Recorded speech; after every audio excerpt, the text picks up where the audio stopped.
प्यारे बच्चों, आप सभी को नमस्कार। आज मैं क्लास 10th वास्तविक संख्या चैप्टर 1 का बताऊंगा, तो आप मात्र वीडियो में बने रहिएगा लास्ट तक, तो आपको 20 नंबर कोई नहीं रोकेगा। हम लोग के टारगेट है बोर्ड एग्जाम 2024 का मैथ का ओवन शॉर्ट करेंगे। इसमें आपको ओवन चैप्टर में कौन कौन से सब्जेक्टिव प्रश्न आएंगे। तो सबसे पहले आपको ध्यान देना है कि अभाज्य गुणनखंड से एलसीएम और एचसीएफ कैसे निकालें, ये आपको आना चाहिए। अभाज्य गुणनखंड से एलसीएम और एचसीएफ। दूसरा हम लोग का कंसेप्ट है इसमें चैप्टर 1 में एल्गोरिथम विधि से एचसीएफ। एल्गोरिथम विधि से एचसीएफ आपको आना चाहिए, ये बोर्ड एग्जामिनेशन में पक्का आएगा इस चैप्टर से।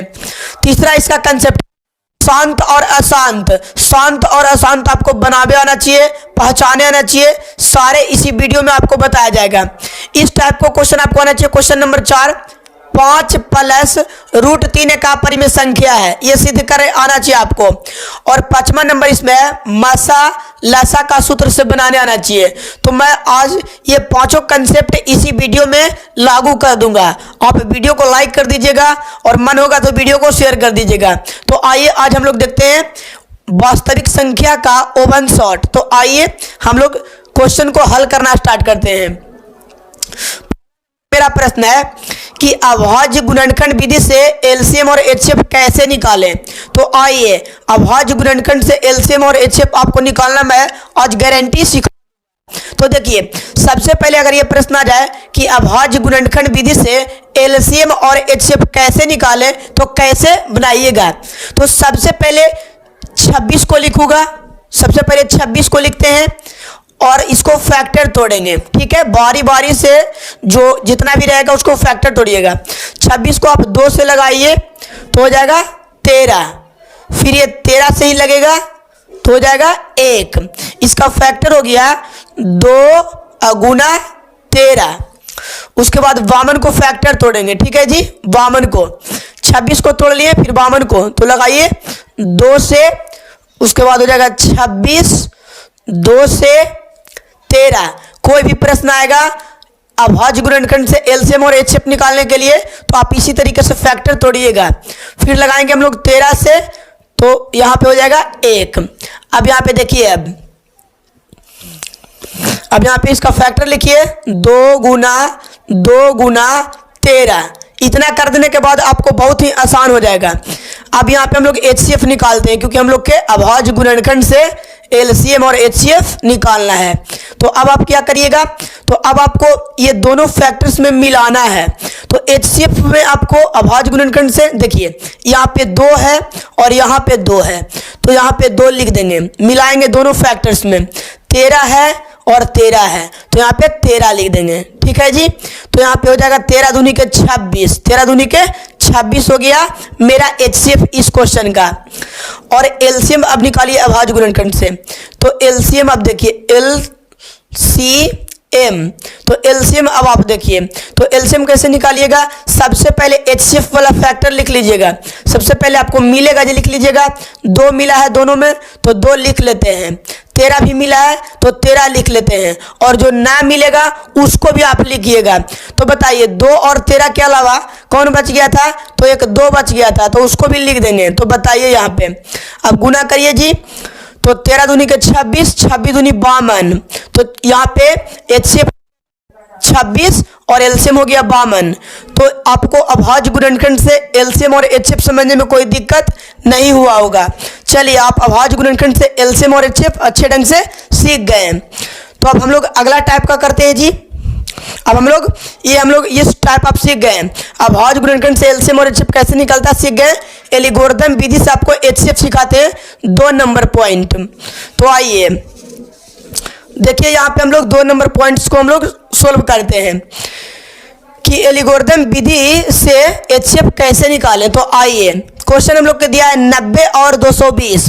तो 90 और 220 का फैक्टर तो करते हैं। देखिए एचसीएफ एकदम बहुआ लेखा देखिए 90 हम लोग 220 का करते हैं, 220 का फैक्टर। यहाँ पे एचसीएफ करते हैं बहुआ लेखा, जो आप बचपन में पढ़े होंगे। बताइए, ये तो बचपन में पढ़े होंगे। यहाँ पे 2 बार लगाएंगे, हो जाएगा 180, 90 दूनी का 180, 0 का 0 और 2 में से 1 लेंगे 5, तो ये कितना हो जाएगा जी 12, 12 में से 8 जाएगा 4।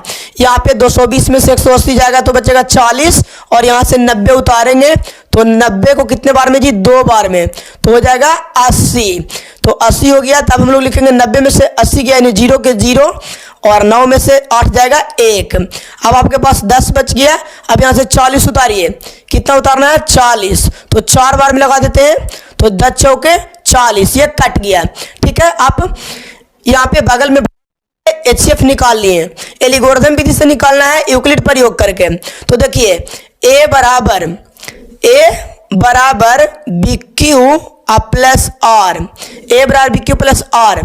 ए कितना है, जैसे कि आप पढ़े होंगे ये वाला कंसेप्ट कि ये वाला भाग में आप पढ़े होंगे यूक्लिड वाला में कि हम लोग इसको ए कहते हैं, नीचे वाला को और कहते हैं ना जी, नीचे वाला को क्या कहते हैं और इसको बी कहते हैं और इसको क्यू कहते हैं। ये वाला आप कंसेप्ट 10 क्लास में पढ़ लिए होंगे। ये बी होता है, ए होता है, क्यू होता है, आर होता है। तो ए कितना हो गया 220, तो 220 अब बराबर बी कितना हो गया, तो यहाँ पे 90 गुना क्यू कितना हो गया 2, तो 2 अब प्लस आर कितना है तो 40। अब देखिए, अब यहाँ पे देखिए सेकंड टर्म में तो यहाँ पे 90 है तो 90 लिखेंगे और उसके बाद 40 है बी के जगह पर और गुना 2, तो 2 अब प्लस नीचे कितना है 10। फिर थर्ड टर्म में देखिए यहाँ पे तीसरा गुना में 40 है और यहाँ पे 10 गुना 4 हो जाएगा। देखिए 10 गुना 4 अब प्लस यहाँ पे 0, क्योंकि शेषफल कितना है 0। अब यहाँ पे आप लिख सकते हैं HCF बराबर क्या चीज लिख सकते हैं तो बताइए। यहाँ पे आपका HCF कितना आया है 10 और यहाँ पे भी 10, यहाँ पे पहला हो जाता है आंसर, तो यहाँ पे आपको HCF 10 निकल करके आ गया। तो एल्गोरिथम विधि से HCF इस तरीके से बनता है। ठीक है जी, अगला आप देखिए शांत और अशांत का कंसेप्ट। शांत और अशांत का कंसेप्ट, शांत वाला फॉर्मूला होता है देखिए शांत और अशांत का P बटा पावर n गुना 5 के पावर m, ये शांत होने का शर्त होता है। P बटा 2 के पावर n गुना 5 के पावर m, यानी 2 और 5 के कंडीशन में होगा तो शांत होगा और 2 और 5 के अलावा कोई एंट्री करता है तो वो अशांत। ये बनाते हैं। चलिए 75 को सबसे पहले हम लोग बगल में फैक्टर, तो 75 को फैक्टर तोड़िए, कितना से 2 से तो लगेगा नहीं क्योंकि जिसके लास्ट में 5 रहता है वो 2 से नहीं लगता है। तो आइए यहाँ पे हम लोग फैक्टर तोड़ लेते हैं। तो 3 से 75, फिर 5 से और 5। अब देखिए इसको आप बनाना चाहते हैं 11 बटा 75 वाला को, तो यहाँ पे लिखेंगे हम लोग फॉर्मूला P बटा 2 के पावर n गुने 5 के पावर m, 2 अंक वाले के लिए 2 अंक वाला। ठीक है जी, 11 अब बटा 2 के पावर, तो 2 के पावर कुछ नहीं तो 0, इसमें देखिए 75 में 2 के पावर नहीं ना आया तो कुछ नहीं तो 0, अगुना 3 के पावर 1 अगुना 5 के पावर 2। बताइए आप सब कि आपको बताएं शांत होने का शर्त P बटा 2 के पावर n गुना 5 के पावर m। यहाँ पे देखिए 3 नया अंक एंट्री कर गया। आपको हम बोले कि 2 और 5 के अलावा कोई भी आएगा तो अशांत हो जाएगा, तो ये बताइए 11 बटा 75 क्या हुआ जी अशांत। क्या हो गया अशांत, क्योंकि 2 और 5 के अलावा कोई भी आएगा तो हो जाएगा अशांत दशमलव। चलिए आपको बन गया। यहाँ पे दूसरा क्वेश्चन इसी का देख लीजिए शांत अशांत का, तो कंसेप्ट कंप्लीट हो जाएगा हम लोग को। 3 बटा 20 शांत है कि अशांत, तो हम लोग सबसे पहले 20 को फैक्टर तोड़ेंगे। इसको यहाँ पे बगल में आप फैक्टर तोड़ लीजिए। 2 से 10, 2 से, ठीक है 2 से 5, 5 से तो 1, यहाँ पे 2 को 2 1 5 आया है, तो यहाँ पे लिखेंगे हम लोग फार्मूला देखिए P बटा 2 के पावर n गुना 5 के पावर m। तो अब देखिए यहाँ पे हो गया आपको 3 बटा 2 के पावर कितना, 1 2 गुना है 2 गुना, तो 2 के पावर 2 गुना 5 के पावर 1, 5 के गुना है 1 गुना। तो आपको बोले कि 2 और 5 के फैक्टर में होगा तो वो शांत होता है, तो ये क्या हो जाएगा जी, शांत। तो आपको समझ में आ गया होगा कि 11/75 अशांत कैसे है और 3/20 शांत कैसे है। तो चलिए, आपको ये तीसरा नंबर भी कंसेप्ट हो गया खत्म। आइए, यहाँ पे आपको 5 क्वेश्चन का बताए थे, ये तीसरा नंबर भी आपका कंसेप्ट कंप्लीट हो गया। आइए 4 नंबर सीखिए। तो क्वेश्चन नंबर मैं 4 आपको सिखाता हूं। आइए, 4 नंबर आपका कंसेप्ट यही है, ठीक है जी, कि 5 + √3 एक अपरिमेय संख्या है। तो आइए देखते हैं, आपको बताते हैं। ऐसा क्वेश्चन को सबसे पहले आप मान लीजिएगा। तो लिखते हैं, माना कि 5 + √3 एक परिमेय संख्या है, परिमेय संख्या है, ठीक है। इतना परिमेय संख्या हो गया। माना कि 5 + √3 एक परिमेय संख्या है। तो यहाँ पे 5 + √3 बराबर p, q ≠ 0, ठीक है। q ≠ 0 लिख दीजिएगा और 5 + √3 बराबर p। अब यहाँ पे देखिए, √3 बराबर p, अब प्लस में 5 तो इधर जाके माइनस में। अब यहाँ पे आप देखिए, अब क्या होगा जी, अब यहाँ पे आप लिख दीजिएगा, अर्थात p - 5 एक परिमेय है, एक परिमेय संख्या है। लेकिन √3 एक अपरिमेय संख्या है। √3 एक अपरिमेय संख्या है, ठीक है जी। ये आप लिख दिए इतना। इतना के बाद आपको क्या करना है, इतना के बाद आपको करना है कि लिखिएगा, अतः हमारा मानना गलत है कि 5 + √3 एक परिमेय संख्या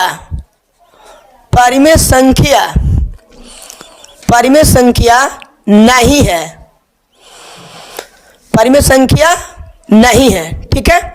इतना के बाद आप लिख दीजिएगा कि अतः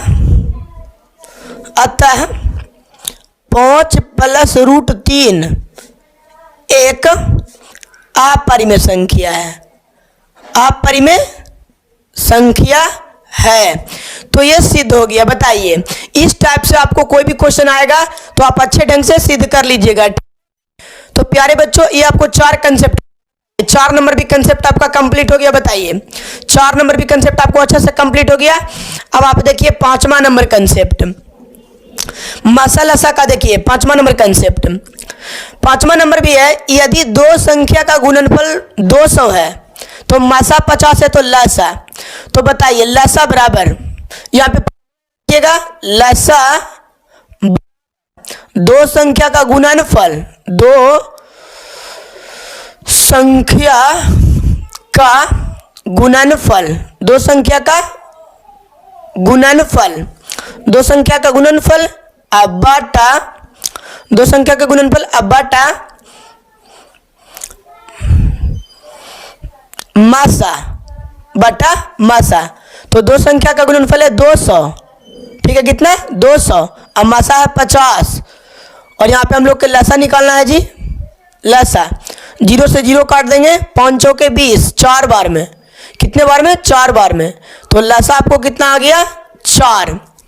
तो मुझे आशा है कि आपको वीडियो बहुत अच्छा लगा होगा। चैनल पर पहली बार आए तो चैनल को सब्सक्राइब कर दीजिएगा, क्योंकि इस तरीके का वीडियो आपको बोर्ड एग्जामिनेशन से रिलेटेड मैथ का मिलते रहेगा। और लाइव के लिए 7 बजे रेडी रहिएगा।